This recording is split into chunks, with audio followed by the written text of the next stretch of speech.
बाजार में एक बुद्धिमान व्यक्ति बैठा था। एक आदमी उसके पास आया और बोला, मुझे कुछ सलाह दीजिए जो मेरी जिंदगी बदल देगी। ऋषि ने मुस्कुराते हुए जमीन पर एक रेखा खींची और पूछा, यह क्या है? आदमी ने कहा, यह एक सीधी रेखा है। बुद्धिमान व्यक्ति ने कहा, यह आपकी सांसारिक इच्छाओं की रेखा है जो लगातार बढ़ती जा रही है, क्योंकि मनुष्य कभी संतुष्ट नहीं होता है। फिर उसने दूसरी रेखा खींची, पहली से छोटी, और कहा, यह आपकी जीवन रेखा है जो एक दिन खत्म हो जाएगी। तब ऋषि ने धीरे से कहा, यदि आप अपनी इच्छाएं कम कर देंगे तो आपका जीवन शांतिपूर्ण हो जाएगा। मृत्यु को हमेशा याद रखें, क्योंकि यह सबसे बड़ी वास्तविकता है। यह सुनकर वह आदमी गहरी सोच में पड़ गया और चुपचाप चला गया।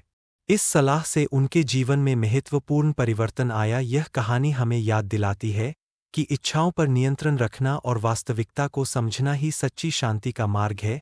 ऐसी और कहानियों के लिए हमारे चैनल आसिफ बरखिया को सब्सक्राइब करें, वीडियो को लाइक करें और अन्य दोस्तों के साथ शेयर करें।